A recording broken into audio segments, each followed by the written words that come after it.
Regresamos, estamos de vuelta al sol de la tarde y precisamente ahora que son las 4 en punto, una voz autorizada del Magisterio Nacional, el profesor Juan Valdés, está en la línea, ¿verdad, Alejandro? Buenas tardes, profesor, está aquí el sol de la tarde. Saludos, es un placer estar acá con ustedes. ¿Cómo puedo ayudarles? Profesor, a propósito de la discusión que hay en los medios de comunicación sobre la evaluación de los docentes en el Ministerio de Educación, que los docentes hasta ahora se resisten a que su evaluación sea evaluada con un mínimo aceptable de 70 puntos. Su opinión sobre este tema. No es que los docentes se resisten. En el país tenemos el sistema de carrera docente de la República Dominicana, que se basa en los estándares profesionales y del desempeño para la certificación y desarrollo de la carrera docente.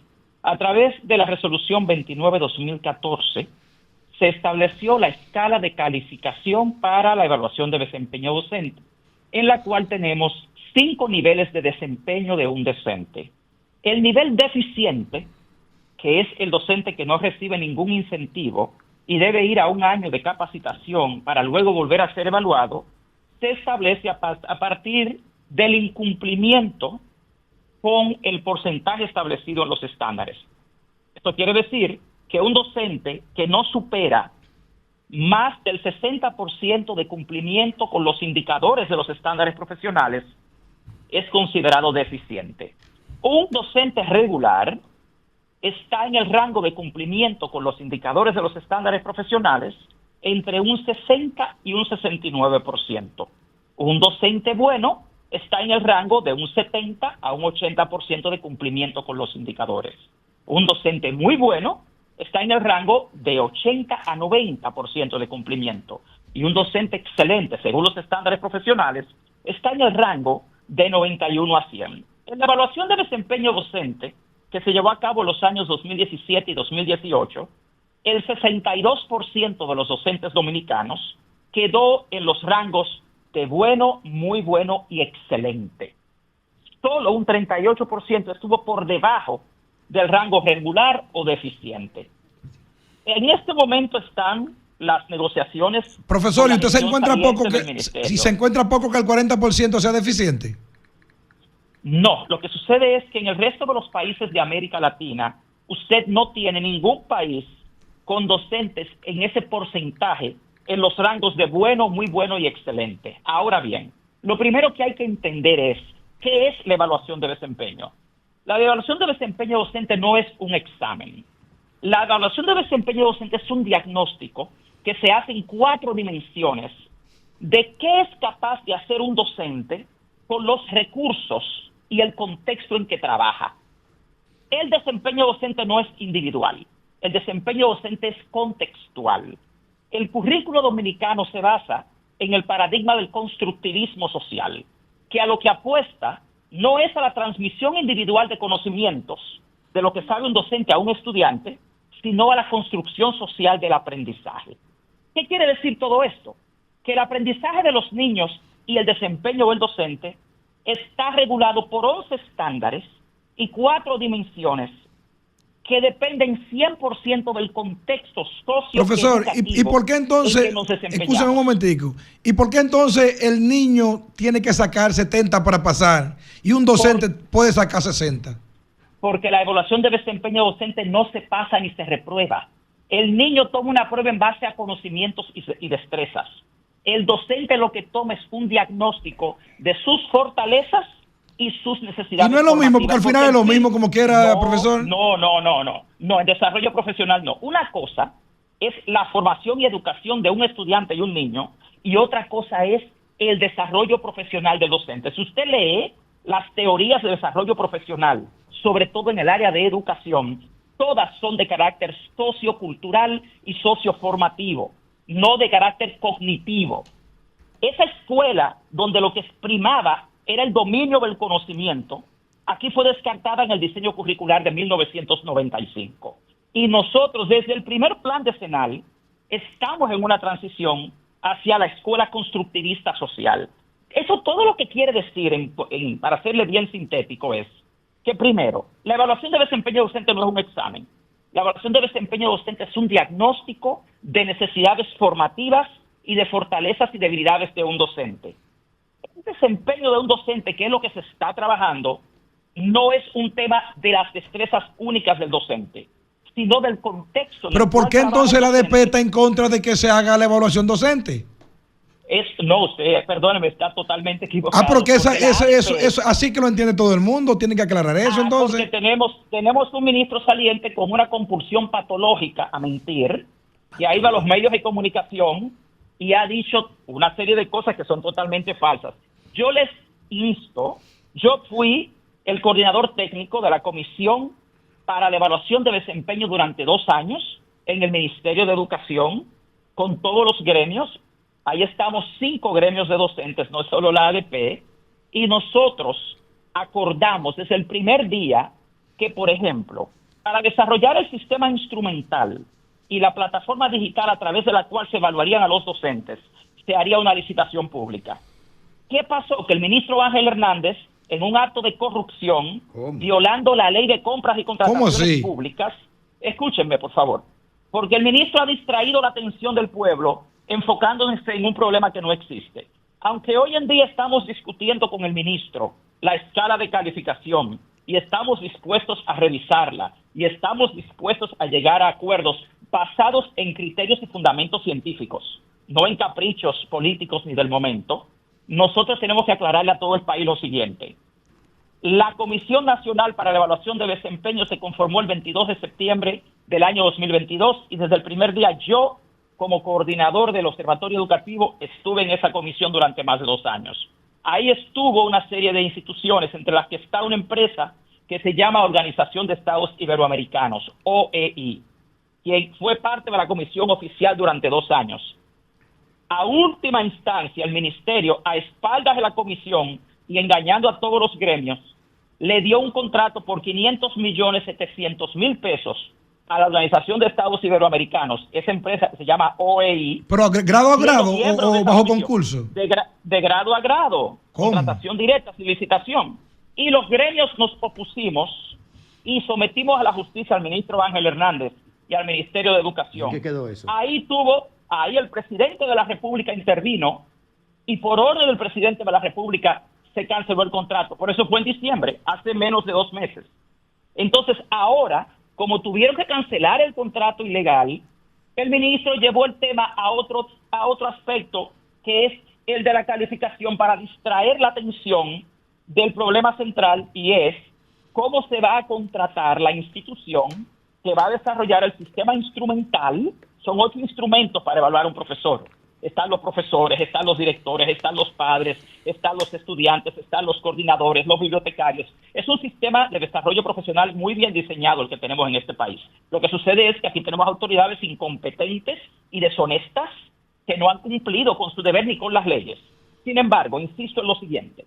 La evaluación de desempeño docente, su escala de calificación, la ADP no ha pedido en ningún momento modificarla. Ha sido el ministerio el que, sin contar con ningún estudio, investigación educativa, ni ningún fundamento profesional o científico, ha propuesto modificarla. Y les aclaro, les doy la premisa de que sí, nosotros estamos negociando, estamos revisando con el ministerio cuál es su propuesta, pero esa no es la esencia del problema. Aquí la esencia del problema es quién va a desarrollar el sistema instrumental y el sistema digital para procesar la evaluación de desempeño, porque el ministerio se niega a hacer la licitación pública que requiere la ley de compras y contrataciones. Entonces, para poder hacer una evaluación a los docentes, usted tiene 11 estándares, 187 indicadores y 4 dimensiones en las cuales se evalúa un docente. Se evalúa qué dominio tiene. Profesor, sí. Profesor, un tema, discúlpeme. Usted ha dicho cosas muy concretas, muy serias, que de hecho el Ministerio Público, según lo que usted ha dicho, debería accionar. Debería actuar. ¿Verdad? Eso por un lado. Pero dicho esa parte, si el Ministerio Público se hacen los sordos con eso, con esa declaración que usted dice, tan contundente en materia de corrupción administrativa, es otro tema. Parece que Reconecta, por favor, que vamos a preguntarle con relación a este nuevo ministro. Sí, porque es importante que se haga la aclaración porque ellos dicen que hicieron un sometimiento. Sí. O sea, si hicieron un sometimiento público, supone que tiene que haber un fallo a favor o en contra. Si no, estaríamos colaborando con lo que tanto criticamos, que es el tema, ¿verdad? El profesor Juan Valdés hace pronunciamiento con bastante frecuencia y yo veo que la administración pública no le hace caso. Yo le iba a preguntar a él, ¿están dentro de los 5 maestros mejor pagados de América Latina? Deberían de rendir a sí mismos dentro de los 5 mejores, con mejores desempeño y competencia, y sin embargo no. Y mi interés no es atacar la ADP, siempre la he defendido, pero la ADP tiene que recausarse. Tiene que recausarse. Tiene que recausarse. Combatir la corrupción dentro de educación y la formación de los son los niños que más ahora clases. Ahí está de nuevo, profesor. Ya, vamos a la pregunta. Maestro, profesor. Le decía eso, ¿verdad? Aparte de la denuncia suya de corrupción y el sometimiento, eso es un tema que PECA debería instrumentar o contrataciones, no sé. Pero la pregunta es, ya no está Ángel Hernández. A partir del 26, ¿no? Bueno, es que ya Ángel Hernández no va a hacer nada ni que quiera. Es verdad. Pero ustedes, ¿cuál es el abordaje que tienen planteado ante el nuevo ministro Luis Miguel de Camps en estos temas? Mira, para ser ministro de Educación es indispensable que se requiera de experiencia y formación en educación escolar. Gran parte del problema que hemos tenido en educación es que aunque tuvimos un ministro en educación que tiene un doctorado en educación, es un doctorado para la educación universitaria y superior. O sea, el ministro Ángel Hernández no es especialista en educación escolar. El ministro Ángel Hernández es especialista en educación universitaria, que es un tema andragógico, no pedagógico, y del área privada. Aunque tenemos un ministro ahora que no es especialista en educación, para lograr el cambio que nosotros tanto necesitamos en educación, el nuevo ministro debe contar con un gabinete y un equipo técnico altamente calificado en educación escolar si queremos tener algún cambio. El sistema educativo público es complejo y solo con un enfoque técnico y cultural adecuado, usted puede crear políticas y estrategias realmente que funcionen en el sistema escolar. Es urgente ya en este país que las decisiones educativas sobre el futuro de la educación dominicana estén basadas en evidencia sólida y en las necesidades reales de los estudiantes y docentes del país. Aunque el ministro no es un educador de profesión, un equipo técnico especializado en educación escolar pública será esencial para que él tenga éxito y para sacar a la educación dominicana del estancamiento. Porque, señores... Entonces, Luis Miguel de Camps no tiene ninguna herramienta de esa. Lo que sucede es que Luis Miguel de Camps es un gran profesional del derecho. Pero ya es el ministro, ustedes tienen que entenderse con él. Claro que sí, pero estamos sentando las pautas siguientes. Pero lo está descartando la ADP entonces, como ministro de una vez. Ellos están haciendo sugerencias, ¿verdad, profesor? Perdón, claro que sí, por favor, escúchenme. Ya Luis Miguel de Camps es el ministro. Ahora, ¿qué necesitamos para que Luis Miguel de Camps tenga éxito? Él necesita un gabinete con la capacidad técnica en educación. Vamos a estar claros. Usted tiene toda la razón y todos lo necesitaron. Exacto, pero no lo tenían. No se rodearon de técnicos, sino de compañeros y de amigos. Esa es la verdad. Doctor Nieves, mire, escúcheme algo. Los 3 viceministros centrales que tiene Ángel Hernández, por ejemplo, ahora, son vicerrectores, rectores y decanos universitarios. Sí. Ninguno es especialista en educación escolar pública. Por lo menos uno debió de ser un especialista en pedagogía, ¿no? Ahí está un problema, ¿eh? En este momento, aquí presentamos ayer una delegación de universitarios latinoamericanos que están reuniéndose para hablar de la característica del momento actual.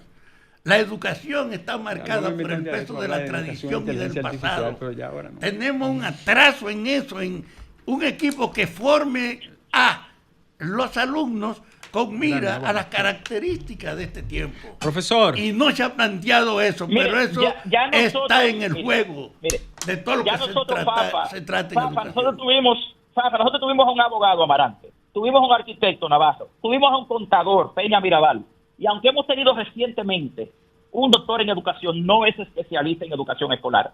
El sistema escolar se basa en el paradigma de la pedagogía, no de la andragogía, que es lo que manejan las universidades. Las universidades de este país, ninguna es experta en educación escolar. Las usaron para hacer los libros de texto de las escuelas y los libros tienen cientos de errores. Aquí lo que es ese emporio universitario privado maneja miles de millones al año en proyectos educativos del Ministerio de Educación que han sido un fracaso porque aquí no han querido entender que las universidades no son expertas en el mundo escolar. Yo tengo 35 años en educación y soy acreditador internacional de sistemas educativos y he trabajado en Europa, Estados Unidos, Sudamérica, en eso estrictamente. En el mundo escolar, su acreditación, su certificación y su evaluación. Y yo le puedo decir a ustedes que gran parte del fracaso que hay acá con la educación es que los funcionarios que han nombrado desconocen por completo la realidad escolar pública, sus necesidades, su cultura, y no tienen dominio realmente de los modelos de desarrollo profesional necesarios para que los maestros de este país sean mejores. Aquí necesitamos mejores profesores, pero para tener mejores profesores, lo primero que usted necesita es un diagnóstico de necesidades formativas. No pueden ser las universidades las que estén llevando al INAFOCAM las propuestas formativas de lo que ellos quieren hacer. Es el Estado el que tiene que tener su propio diagnóstico de las debilidades de sus docentes para poder generar propuestas formativas y proyectos y programas in situ, centrados en la escuela, no en un local universitario. Toda la investigación científica, esto lo revela. Lo que pasa es que los intereses económicos aquí están favoreciendo a grupos. Profesor. Mira, el 29% del 4%, perdónenme, se va al sector privado. Profesor. El 39% del 4% es el empresariado que al final se beneficia. Muy bien, profesor, muchísimas gracias. La verdad que agradecemos establecer comunicación con usted, siempre muy atento, muy certero para conversar con nosotros. Muchísimas gracias. Para mí. Que tengan una feliz tarde.